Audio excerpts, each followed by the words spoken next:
ओं नमः भगवते वासुदेवाय। भक्त शरण आध्यात्मिक चैनल को मोर प्रिय भाई भौणी मानू गुरुजन मानू अनंत कोटि प्रणाम जनाई मु श्री भक्त बसल प्रधान आज 8टी पुराण उपरे सुंदर तथ्य रही। गोटे शुल्क माध्यम संस्कृत भागवत परम ज्ञानी व्यासदेव रचना करिसंती। पठन करने संगे संगे आलोचना करने आगे आसी आसतु जानिबा। अष्टादश पुराणेषु व्यासस्य वचन द्वयम् परोपकाराय पुण्याय पापत् परपीडनम्। हाँ आज्ञा 7टी पुराण रचना कर सारी मनरे संतोष नथिला। नारद मुनि सुंदर भाव में व्यासदेव को कहते कृष्ण चरित भागवत रचना करंतु निश्चित भाव आत्मसंतोष लाभ कर। शेष भागवत पुराण रचना करागला। से 8टी पुराण रचना कर सारी 4 लक्ष शुल्क माध्यम व्यासदेव रचना करिसंती। आपण माने जानिसंती 2टी पीठ रही ना, नारद पीठ व्यास पीठ। से व्यासदेव सुंदर भाव में कहते 8टी पुराणर सारांश कौन थी पारे। हाँ आज्ञा आपण माने जानिसंती दिन राति सुख दुख जन्म मृत्यु जीव परम शरीर आत्मा पाप पुण्य ये सब रही ना। 8टी पुराणर सारांश होउची जो माने परर उपकार करती पुण्य हासिल करिथांती, सत्वगुण को धारण करती, ईश्वर कृपा हासिल करती, जन्म मृत्यु रूपक चक्रु उद्धार पाई पारती।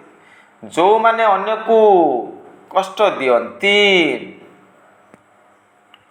पाप अर्जन करिवे, जमदंड भोग करिवे, नरक को जीवे, जन्म मृत्यु रूपक चक्रु सदा बेले उद्धार पाई परिबे नहीं, पड़िबे कष्ट पाइबे। सुंदर भाव उड़िया भागवत परम विष्णु भक्त जगन्नाथ दास रचना करिसंती। करंती पर उपकार धन्य जीवन ताहांकर। पुणी सुंदर भाव रचना करिसंती। ता जन्म धन्य ए संसारे जे करे पर उपकार। पर उपकार कले पुण्य मिलिबा। साधु संत निजर पाई किछि करंती नाही, जगतर कल्याण पाई भ्रमण करती, ज्ञान प्रदान करती, चेष्टा करिथांती।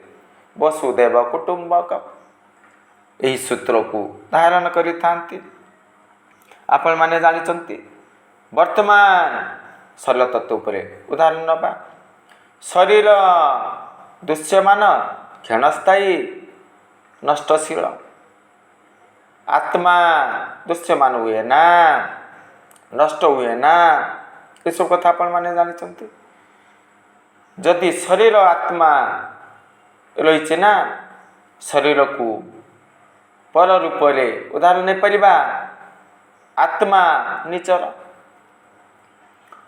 जे कले पर उपकार से शरीर तम गुण धारण करि पारे, सत्व गुण धारण करि पारे, परर उपकार करि पारे, क्षति करि पारे, पाप अर्जन करि पारे, पुण्य अर्जन करि पारे, धर्म पथरे चली पारे, कुकर्म करि पारे।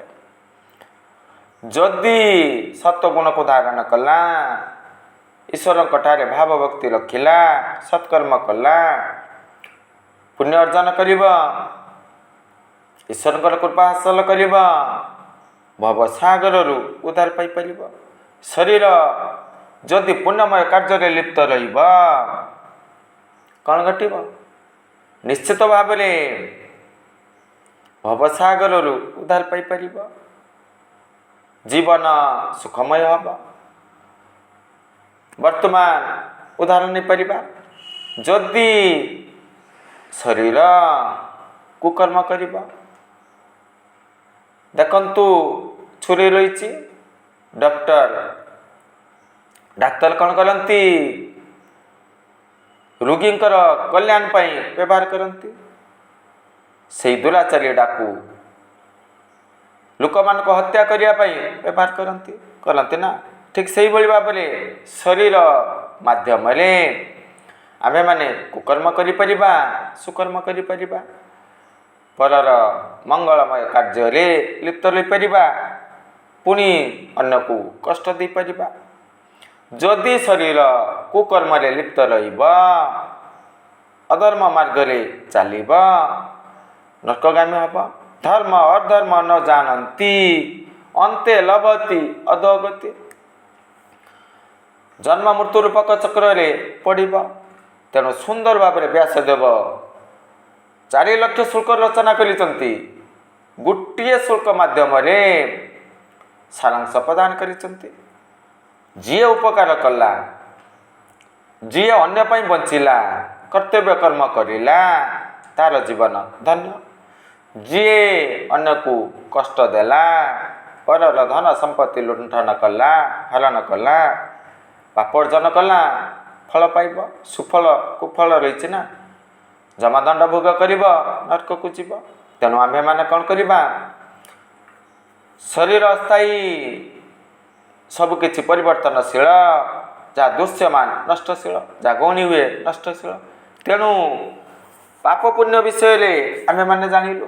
ନିଶ୍ଚିତ ଭାବରେ କିଭଳି ଭାବରେ ପୁଣ୍ୟ ଅର୍ଜନ କରିବୁ, ସେଥିପ୍ରତି ବିଶେଷ ଭାବରେ ଧ୍ୟାନ ଦେବା। ଈଶ୍ୱରଙ୍କର କୃପା ହାସଲ କରିବା, ଭବସାଗରରୁ ଉଦ୍ଧାର ପାଇପାରିବା, ମୁକ୍ତି ପାଇପାରିବା। ଏହା ହିଁ ମୂଳ ଲକ୍ଷ୍ୟ ରହିବା ଦରକାର। ଜୟ ଜଗନ୍ନାଥ।